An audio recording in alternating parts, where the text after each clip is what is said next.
Assalamualaikum warahmatullahi wabarakatuh.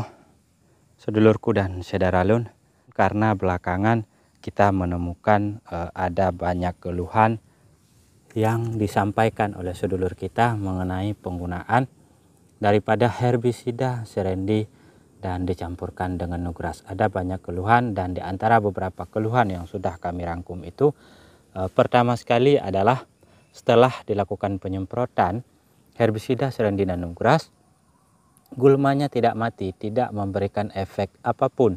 Kemudian keluhan yang kedua, setelah dilakukan penyemprotan herbisida serendi dan nugrasnya, ini terjadi bintik-bintik kuning pada daun padi. Dan keluhan yang ketiga, setelah penggunaan herbisida serendi dan nugras dengan nugrasnya, ini 1,5 tutup botolnya, yang terjadi padi stres dan daun menguning.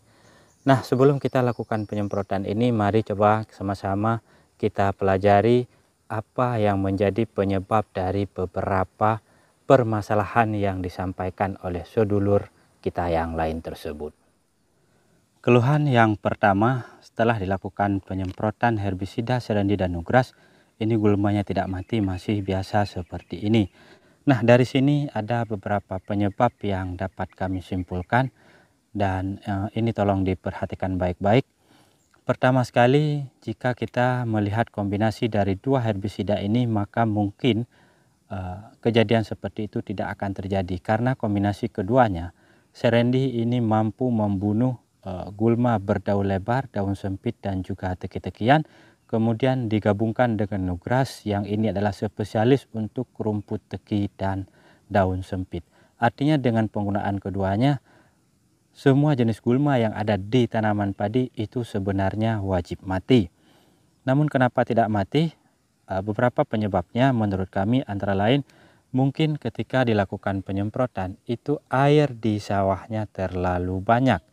Ya, penyemprotan yang dilakukan ketika airnya terlalu banyak, ini efektivitas daripada herbisida yang kita gunakan menjadi menurun atau bahkan tidak bekerja sama sekali. Karena seharusnya penyemprotan yang dilakukan menggunakan herbisida serendi dan nugras ini kondisi airnya kurang lebih seperti ini, macak-macak seperti ini. Jangan terlalu tergenang, karena ketika tergenang konsentrasi dari bahan aktif herbisida ini menjadi tidak normal, dan tentu gulmanya tidak akan mati. Kemudian penyebab yang kedua ini mungkin saja terjadi karena kurangnya penggunaan dosis minimal dari kedua herbisida ini.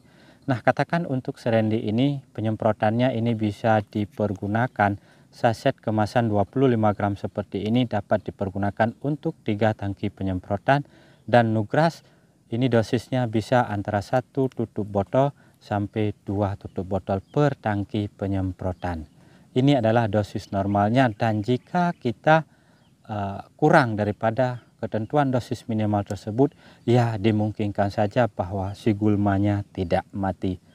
Atau bisa saja gulmanya tidak mati, ini kan kita harus kembali pada petunjuk awal, pada SOP awal daripada herbisida serendi dan nugras. Nah, dua herbisida ini adalah herbisida sistemik selektif yang dia membunuh gulma purna tumbuh pada kondisi penyemprotan. Artinya gulma-gulmanya baru berhelai 3 daun seperti ini, bukan gulma yang sudah dewasa.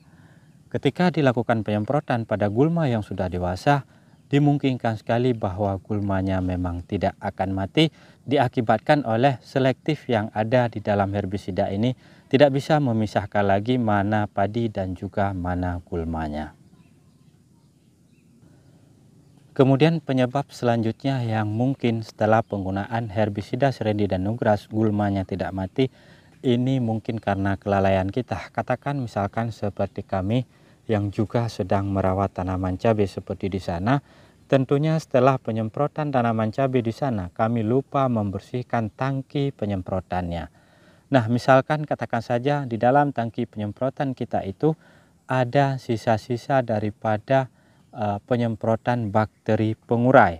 Nah, dalam hal ini bakteri pengurai yang paling berpengaruh untuk mengalihkan efektif daripada herbisida adalah bakteri Saccharomyces dan Aspergillus.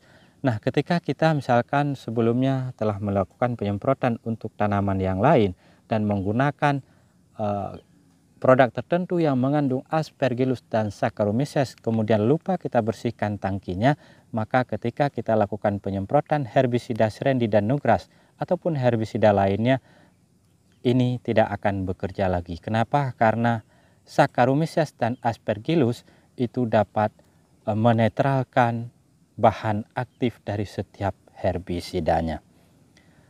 Ini adalah faktor kelalaian yang mungkin terjadi atau hal yang paling sepele yang sering kita lakukan ketika melakukan penyemprotan apapun itu.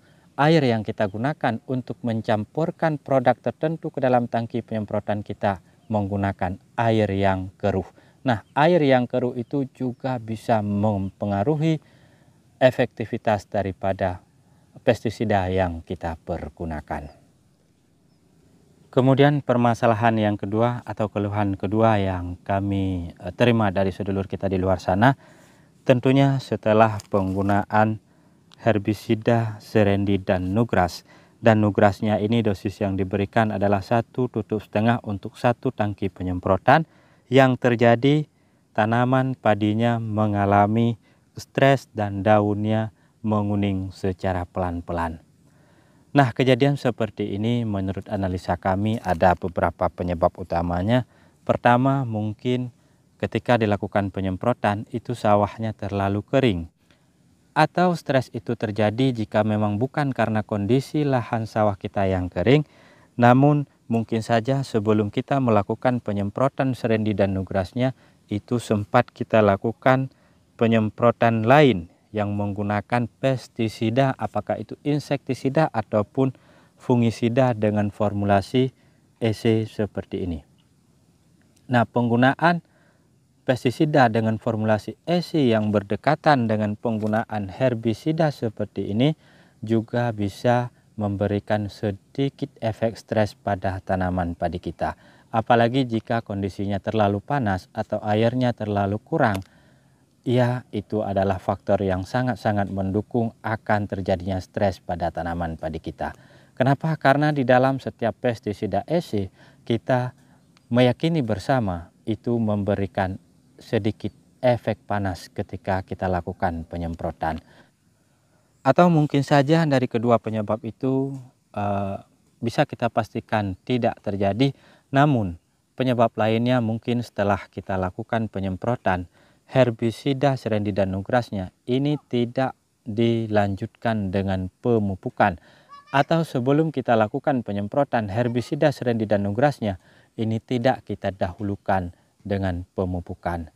Nah, maka kemudian setelah kita melakukan penyemprotan herbisida Serendi dan Nugras, kemudian melihat ada tanda-tanda dan gejala stres pada tanaman padi kita, belum kita lakukan pemupukan, sebaiknya ya dilanjutkan dengan pemupukan, dan pemupukan yang diberikan untuk dapat mempercepat proses pemulihan stres tersebut. Sekurang-kurangnya berikan dia amonium fosfat, berikan dia kalium, berikan dia kalsium, dan juga tambahkan dengan asam amino. Semoga cepat sehat kembali. Kemudian keluhan yang ketiga, setelah dilakukan penyemprotan herbisida Serendi dan Nugras, ini terlihat ada bintik-bintik kuning pada daun tanaman padinya.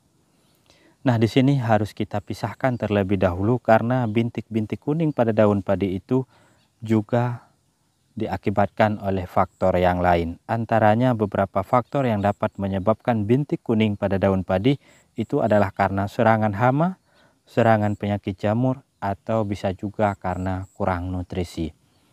Nah, sebagai salah satu contoh nyata yang terjadi di tanaman padi ini saat ini, bintik-bintik kuning seperti ini terjadi karena serangan daripada hama kepinding tanah.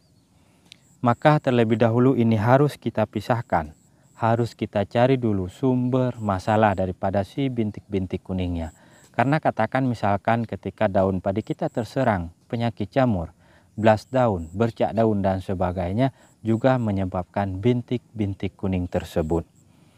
Atau kondisi tanaman padi kita kekurangan unsur hara terutama kalium dan juga magnesium serta nitrogennya juga dapat menyebabkan bintik-bintik kuning. Maka ini terlebih dahulu harus kita pisahkan. Maka jika semua penyebab daripada bintik kuning tersebut tidak kita temukan secara fundamentalnya, tentunya mungkin ada kesalahan daripada cara penggunaan herbisida serendi dan nugrasnya. Nah, salah satu kemungkinan kesalahan dalam penggunaannya ini mungkin terjadi, bisa saja herbisida serendi dan nugrasnya dilakukan bersamaan dengan penyemprotan insektisida ataupun fungisidanya. Ini mungkin saja terjadi, dan menurut kami ini hal yang sangat-sangat tidak rekomendasi sekali, karena penggunaan herbisida ini wajib dipisahkan dari penggunaan insek maupun fungisidanya. Apalagi mungkin pada saat melakukan penyemprotan herbisida serendi dan nugras, ini sempat ditambahkan yang namanya perekat penembus dan perata untuk menghindari terkikisnya penyemprotan kita karena hujan. Nah, penggunaan perekat tersebut juga mungkin bisa memberikan dampak yang menyebabkan daun padi kita menjadi berbintik warna kekuning-kuningan. Nah, sedulurku, demikian saja beberapa analisa kami menyangkut dengan beberapa permasalahan yang disampaikan oleh sedulur kami mengenai penggunaan serendi dan nugras. Dan silakan ditambahkan jika memang ada hal lain yang perlu ditambahkan. Baik, demikian saja. Terima kasih atas perhatiannya, terima kasih atas waktunya. Kita berjumpa kembali, selamat beraktivitas dan Assalamualaikum warahmatullahi wabarakatuh.